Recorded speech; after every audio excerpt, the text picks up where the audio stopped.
Hello, my name is Vivek Iyer, and today I'd like to look at a very short poem which I've written recently. The title of the poem is Dharma, Karma, and Noether's Theorem. Firstly, what does Dharma mean? Well, it means religion. It means, but you see, the word that the Greeks were in India 2,200 years ago, and some of them converted to the Indian religions. And the word that they used for dharma was eusebia, which the Romans translated as piety. So there is a notion that piety and dharma, these are connected. I might mention that the word religion, it has an association with Cicero, who was a profound student of Greek. And, there's a tradition going back to that time that religion is associated with the notion of religio, thinking again, and, being very scrupulous and in terms of looking at what one's duties are and what type of pious attitude is required of you, of the great mysteries of life which God alone illumines. So dharma has this, it means religion, it means piety. Karma is the ethical law of causation, whereby that which you do to others will be done to you, perhaps not in this life, but in the next life, or in the hell dimension, or something of that sort.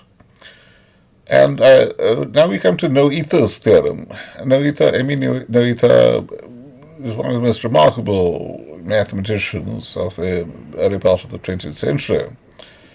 And her astounding contribution, Noether's theorem, is that where there is a symmetry, there is a conservation law, there is something which is being conserved. This is only true of non-dissipative systems, systems which can be described by Lagrangian. Now, of course, things in the social realm are not. There's plenty. They are dissipative. They are not dissipative processes. But the exception can be made for symmetrical games of a certain sort. This is an insight from game theory. In particular, where something is conserved and where a symmetry obtains, we see something pious or something religious or something spiritual in that context. Let me give you an example. Let's say there's a beautiful bouncing baby over here, and the baby cries because he needs his diaper to be changed, And now you're much more powerful and strong than the baby. And you take up the baby and you change his nappies with great dexterity in a manner which pleases him. You wipe his tushy.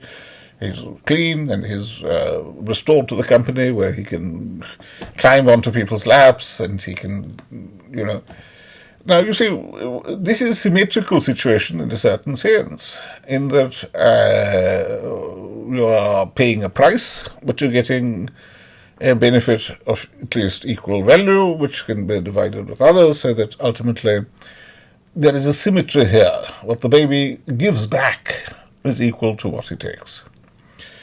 And when you have a family, or you have a community, or you have indeed a nation, or a notion of the international associations of free people, democratic people, republican people, you have this notion that there are elements of our social life which are non-dissipative, in that everything is symmetrical. What you give is equal to what is given back. Now let me read out my poem, Does Eusebia delight in that God whom we only create to adore? Or does it prefer one in our own image as crushing bore? What does this mean? Does religion, does the way that the non-dissipative mechanism by which we relate to each other, ideally, whether we believe in God or not, does our ideal way of relating to each other, does it delight in the Creator of us all, in that God whom we only create to adore? Because you see, the Creator God is not the God whom we talk about. This is, when we say the word God, it's a human creation. Does Eusebia delight in that God whom we only create to adore? And within us, there is a Funktionslust. There is that we like to exercise a faculty just for the sake of exercising that faculty. We like to run because running feels good. We like to eat because eating feels good. Do we adore God because adoring feels good? Does Eusebia delight in that God whom we only create to adore, or does it prefer one in our own image as crushing bore? And this is a huge problem with piety and with religion, in that people who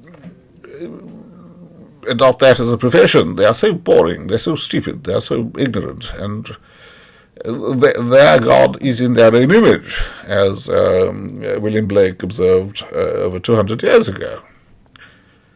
So let me come to the final two lines of this quatrain. But before that, let me rehearse what has gone before. Does Eusebia delight in that God whom we only create to adore, or does it prefer one in our own image as crushing bore? Justice by Noether's theorem is karma conserved.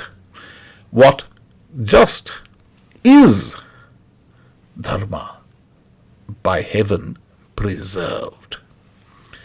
So justice by Noether's theorem says that wherever there are, where you have a non-dissipative system, where symmetries are observed, where everything is symmetrical games, justice by Noether's theorem is karma conserved. But what does karma conserved mean? It basically means that there must be an Atma, there must be a soul, who is the topos, where these karmic depletions or accretions, where they occur. So justice requires that there is a soul, an individual soul, and karma is conserved from moment to moment, because the topos, the hypokaimenon, the undergirding of reality, which allows forces to be preserved and symmetries to be observed, that requires the individual Atma to exist, at least as a legal fiction, as a working hypothesis.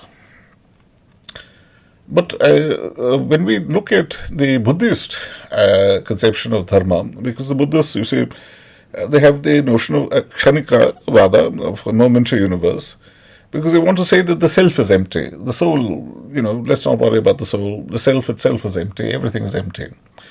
All reality is instantaneous. So there is only chaitana. Chaitana means intention. So, only intentionality matters, and this is quite valuable. But it's not, I'm not a Buddhist, I'm a Hindu. And I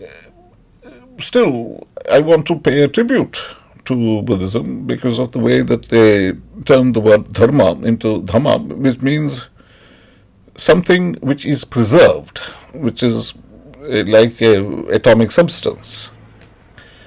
So justice has to do with what just is, what exists in a manner beyond any other predicate. something which just is. This is just here. All I can say is this just is, and justice has that connotation. So, to conclude, what does this this quatrain, what does it mean? Dharma, karma, and Noether's theorem. What does it mean? You tell me. Does Eusebia delight in that God whom we only create to adore? Or does it prefer one in our own image as crushing bore?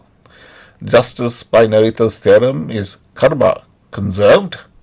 What just is dharma by heaven preserved. Thank you very much. Do please leave some comment if you wish to engage in this dialogue.